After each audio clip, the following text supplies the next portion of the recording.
Hello, good afternoon. Welcome to Election Brief. We're live on DSTV channel 421, GoTV channel 125, all social media platforms, and around the world on myjoyonline.com. My name is Kenneth Jesse. Election headquarters is brought to you by Petrosol, your clean fuel in full quantity, and the Chartered Institute of Management Accountants, the American Institute of Certified Public Accountants, together as the Association of International Certified Accountants. Chopbox Technologies, a convenient service, and Youth Bridge Foundation, bridging the gap for positive youth development. Please stay for details.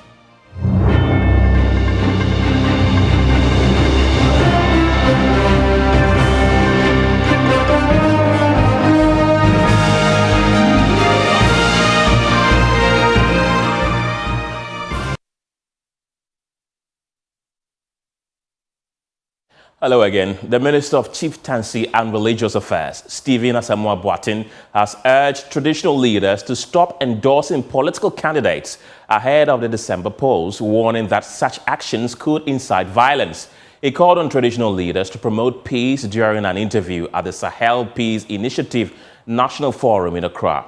Now, joining me via Zoom to discuss this issue is political scientist Dr. Kwesi Amache Boateng and Mutari Mumuni Mukhtar, who is the Executive Director of the West Africa Center for Counter-Extremism. Gentlemen, thank you very much for joining me this afternoon. But before I speak to them, let's listen to what Stephen Asamoah Boateng said. The chieftaincy institution is so revered that we always ask them, and the law says that don't get partisan. So basically I'm begging the chiefs, don't do it. Don't advise them. When they come to you, advise them. Just say, oh, look, conduct yourself well, God willing. If you win, I'll be for you. Because as a chief, whoever wins, you are there.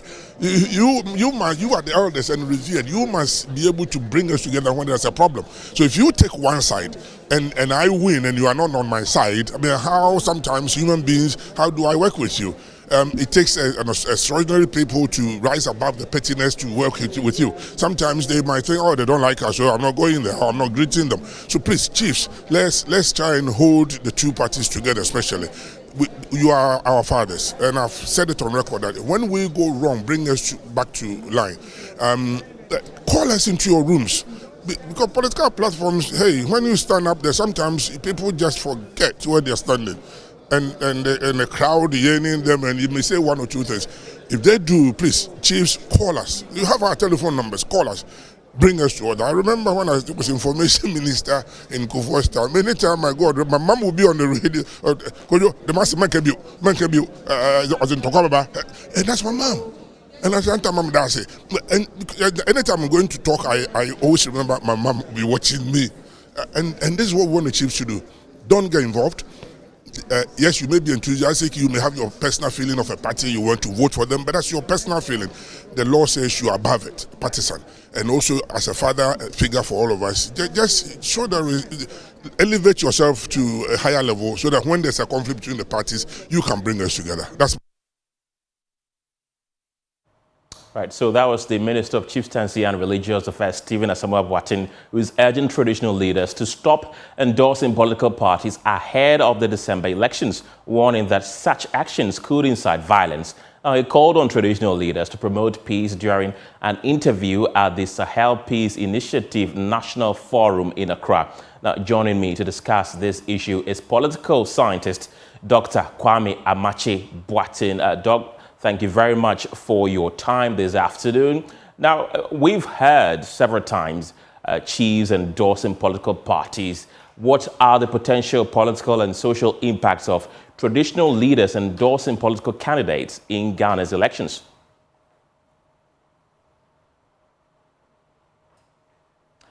Right, Dr. Boateng, can you hear me?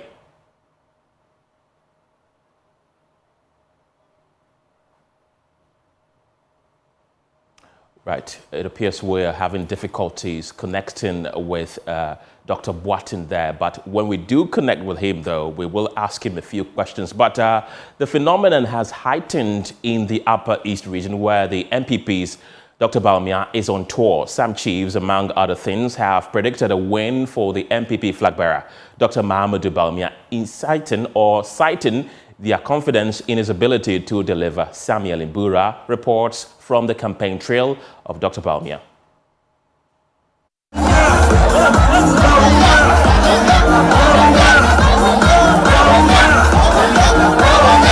Dr. Mahmoud Bawumia's campaign tour in the Upper East region was met with enthusiasm and support.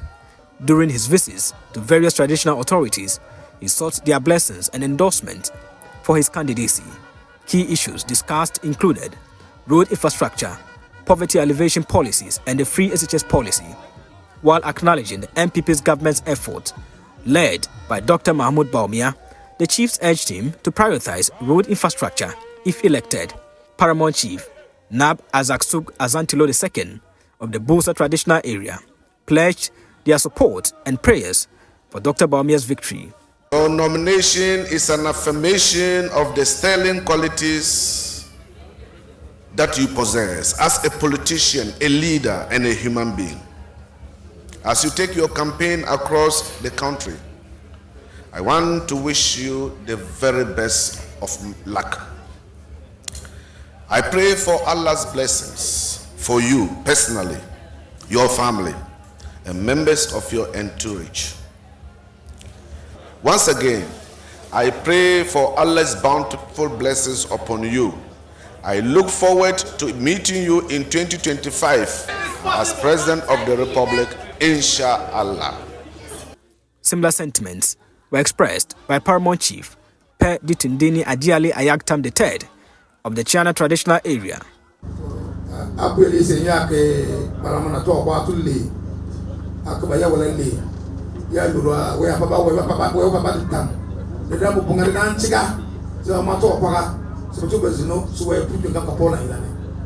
pray for all those who are following the encourage that God will be with you, to have the strength to follow him and also help him in whatever he's doing so that he'll be able to succeed as the next president.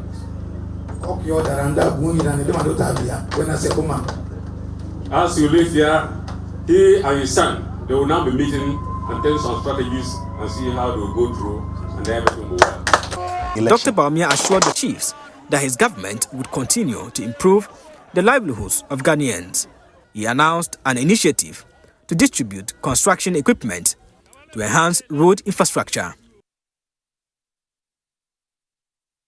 Well, let me bring in once again political scientist Dr. Kwesi Amache Boateng for more on this, Doc. Thank you very much for your time once again. Now, I was asking what are the potential political and social impacts of traditional leaders endorsing political candidates in the country's elections?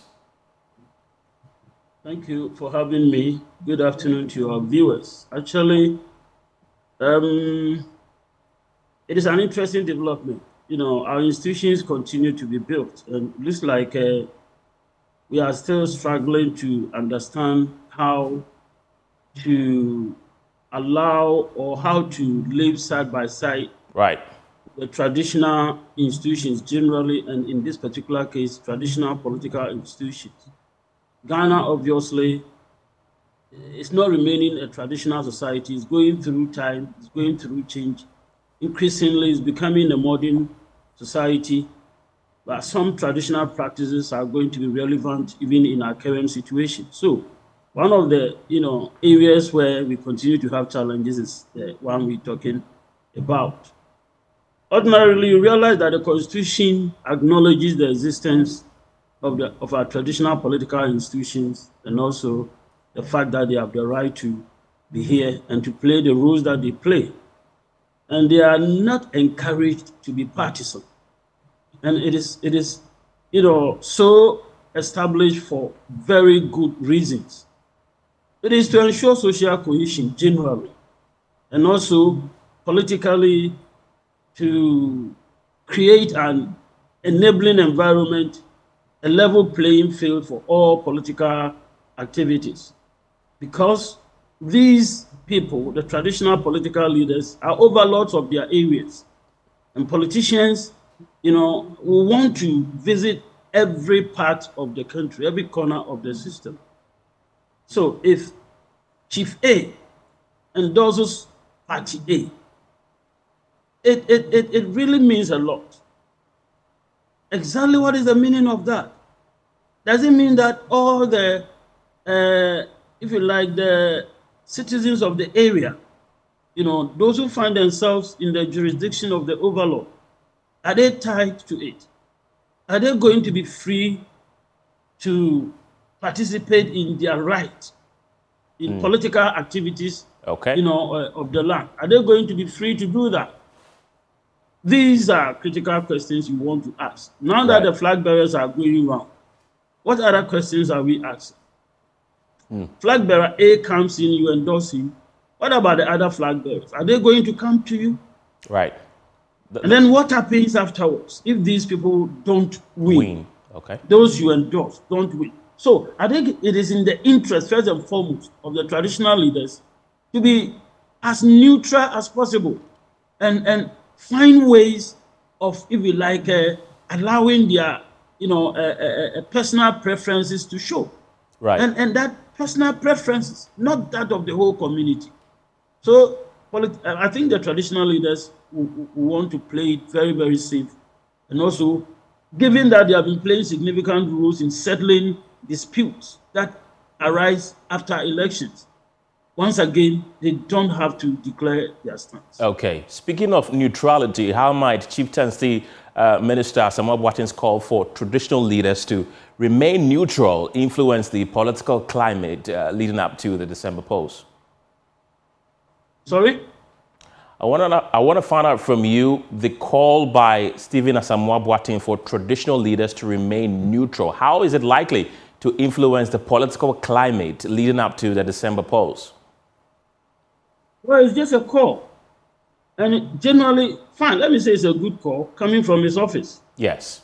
But I said it's just a call because he has made a call, and then it's up to the traditional leaders themselves to, acknowledge this as a fact and go all out to simply, stay neutral. So yes, the minister has made a call, but the issue as to whether the leaders are going to, work according to that is the other thing. That's why I said it's just a call. Okay. So we're looking forward to seeing these leaders who I think at this material moment in time from 1993 to date, should have come to terms with this reality. That whatever it is, they can't declare their stance. They want to remain neutral. And what do you think the challenges are, concerning the fact that the implications for traditional leaders who are asked to refrain from political endorsements in a very active political environment as Ghana is? The challenges are that the authority of the individual traditional leaders who, go to that extent of declaring their stance, some elements of their authority, get whittled away. And then two, when there are issues in their areas, obviously they will be the last place that people will want to refer to. And they right away also antagonize, people on the other side of the political divide. Okay. So this is a major challenge. This is a major challenge and could even, if you like, facilitate some people thinking that, they have the support of the overlord and so might act beyond acceptable, limits and may not even be restrained by existing rules and regulations guiding electoral activities. Okay. And how might this stance from the minister affect the relationship between traditional authorities and political party candidates? Well, the minister's stand is cool, like I said. He is doing what he ought to do. He is doing what he's got to do. In a way, he is, to be encouraged to continue to, get these traditional leaders to refrain from, if you like, declaring their stance. And I think, as much as possible, we should encourage him to simply to be upbeat about the whole thing and to continue to work on it. But then the traditional leaders too, I think, will also be encouraged to refrain from openly declaring their stand. They occupy significant, offices and play, equally significant roles in maintaining peace in their jurisdictions and generally in the country. I think by declaring their stance, they simply compromise all these crucial, roles they play and the outcomes. I don't think Ghana needs that. Do you feel, Doc, that the 1992 Constitution should be amended to allow traditional authorities to actively participate in politics? I don't think so. I don't think so. The moment they do that, the implications, I think, will be, terrible. And Ghana might be, worst off if we were to allow them to openly participate. You see, they play significant roles in maintaining the peace in the country. They play significant role. They have to be there for everybody. We know that traditionally they are recognized as the fathers of the land. And to that extent, from the same traditional perspective, the political parties and the members of these political parties all are members of the family. And so a father is not supposed to be seen openly discriminating, between and among, the children. They should not do that. So it is for this very reason that I personally believe that they shouldn't be, formalized. It shouldn't be formalized for them to, participate in political activities. It brings their office into unnecessary public disrepute. A time will come when somebody, because of these political differences, will stand before the chiefs and openly insult them. They would have betrayed themselves, and the high office also would have brought it to that disrepute. Right. And do you think that they openly endorsing political candidates could, for example, lead to the people they lead having some sort of fiction with them? Because the person who say, I support this particular party, if my chief supports another candidate from a different party, then I am going to have some issues with him. Do you think this could create fiction or friction between the chiefs and their subordinates if this continue? It is highly probable this could happen. It could also lend support to impunity on the part of the political parties that they declare their support for. The young people in the area might be unduly emboldened to do certain things.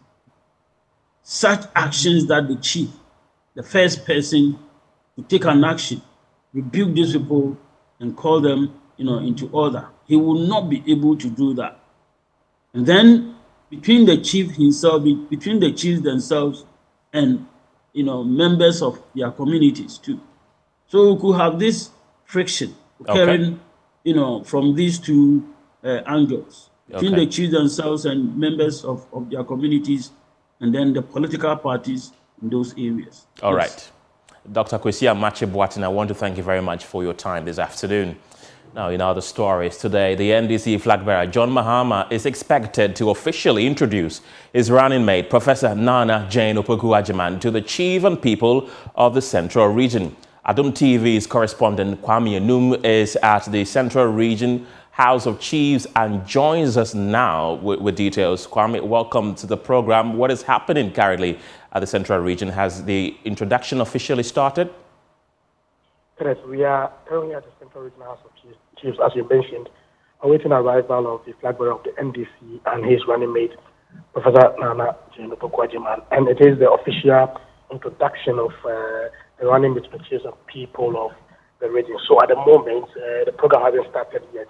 But the NDC considers this exercise very important, looking at the nature of the region, considering the fact that the region's political loyalty is not straightforward. So it is expected that this introduction will also help the NDC win or improve their fortunes in the region. Well, after this exercise, the running mate is also expected to do some 4-day constituency visits, all in preparation towards the expected victory of the region, Kenneth. Okay, just over the weekend, the NDC officially launched its campaign. How is the euphoria like in the Central Region? Well, if you come to the Central Regional House of Chiefs, you'll see quite a few members of the party drumming and singing in anticipation of this exercise. And of course, the region is also geared up to the fact that the NDC is expected to launch its manifesto in the region. And so members of the party, including executives, including national executives, are here to put in more effort, looking at their push-up and looking at the enthusiasm and the energy they carry around in the region. Kwame, thank you very much for that update. Now let's come back to the Greater Accra region, because the Electoral Commission is set to conduct an online mop-up for the limited voters registration exercise, aiming to register at least 70,000 individuals. This comes after significant network challenges in May that made it hard to register, leaving many to endure long queues while others were frustrated and unable to register. The EC says they have the assurance of their internet service providers to deliver stable and reliable connectivity for this exercise. The following report has more. In the last limited voter registration exercise, the Electoral Commission registered more than 100,000 eligible voters. The exercise spanned 21 days. However, not all eligible voters were able to make it onto the electoral roll. The EC says in August it will give all such persons the opportunity to register in the mop-up exercise. Currently, there are 18,681,366 provisional registered voters, and we emphasize that these figures are provisional. As part of measures to ensure an all-inclusive voters register ahead of the 2024 general elections, the Electoral Commission is organizing a mop-up voter registration exercise to give opportunity to eligible persons who could not register and those who have turned 18 years since the limited voter registration exercise. This mop-up registration exercise will be conducted online. So if you are already a registered voter, our system will flag you out. The mop-up voter registration exercise will take place from Thursday, 1st August to Saturday, 3rd August 2024. The exercise will take place at all the 268 district offices of the Commission, 26 public universities, and 41 prison centers across the country. The May limited voter registration exercise was originally planned to be done online only. However, due to connectivity challenges, the EC instructed their agents to register them manually. For the mop-up exercise, the EC says they have made all necessary arrangements with their service providers to ensure a smooth online experience. Actually had a series of meetings with MTN, and we have been giving the assurance that the internet connectivity will be stable. So that's the main reason why we are not going offline. We will have a stable network, but in case we do have challenges with the network, the offline is the available option. The Electoral Commission says they are in talks with the Ghana Police Service, which has also agreed to provide round-the-clock protection at all registration centers to ensure no violence is marked. Political parties are allowed to send their agents to the registration centers to observe the exercise. The Commission expects the parties to educate their agents well to enable them conduct themselves professionally. Away from the EC, the MPP snatched the Talensi constituency parliamentary seat from the NDC in 2012, but lost in a by-election in 2015 after the MP, Robert Musori Duamen, resigned from Parliament to become the paramount chief of Talensi. Now, a community development practitioner, Robert Alibo, the New Patriotic Party's parliamentary candidate for the Talensi constituency, is confident he can recapture the seat for the party in this year's elections. He spoke to our Upper East regional correspondent, Albert Sori, who caught up with him on his campaign trail. Actually born in a place called Kokwado in the then Upper Denchira district. Born in the Central Region and raised in Winkongo in the Talensi district of the Upper East Region, Robert Alibo's journey has been characterized by determination and hard work. Growing up, he balanced his education with herding cattle. He believes this instilled in him a strong work ethic and an appreciation for the challenges in rural communities. By P4, I told my father I'm going home. They gave up and then brought me to Winkogo, where I joined Primary 5. My uncle didn't have a young person who was taking care of his cattle. The boys in the nearby houses were those taking care of the cattle. So then the arrangement was made that on Saturday and Sundays, I would take over from them and they will also rest. But with determination and support from some of my teachers, I stayed the course, finished middle school, and then went to Navrongo Secondary School. He says his humble beginnings shaped his passion for sustainable farming, youth empowerment, and community development. As a result of my training as a social worker from the University of Ghana, I became attracted to the World Vision Ghana. So where I started a development project in microfinance in the Bongo district. Then I transitioned to come to Talensi to work as a program officer for sponsorship under World Vision. I got a scholarship to study in the United Kingdom in the Westminster University, where I did international public health in nutrition. Now, members of the Nkranza Youth for Lordina Mahama accusing the ruling New Patriotic Party of deceiving affected victims of the defunct DKM microfinance company. Now, this comes after the chief executive officer of DKM, Martin Dele, was seen in a viral video with the flag bearer of the MPP, Dr. Mahamudu Bawumia, during his campaign tour of the Upper West region. Spokesperson of the group, Mustafa Mohammed, at a press briefing in Nkranza said Martin Daly used monies belonging to the affected victims in supporting Dr. Bawumia's campaign and called on all to vote against the MPP in the December polls. Anas Sabit has more in this report. It will be recalled that prior to the 2016 general elections, the collapse of some Ponzi microfinance schemes in the Bung-Ahafo enclave led to the death of many in the Nkranza municipality and its surrounding communities. One of these Ponzi schemes, precisely DKM, was alleged to be owned by the then First Lady Lordina Mahama, who is a native of Nkranza, and these allegations contributed to the defeat of the NDC in both presidential and parliamentary elections in the area.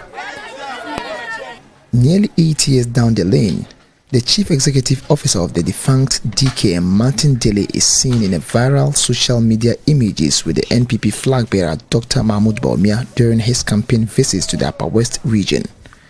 This, according to members of the Nkranza Youth for Lordina Mahama, is a vindication that the former First Lady was clean of the allegations leveled against her. That's all for Election Brief today. My name is Kenneth Jesse. For more news, you can log on to myjoyonline.com. Thanks for watching. Bye for now.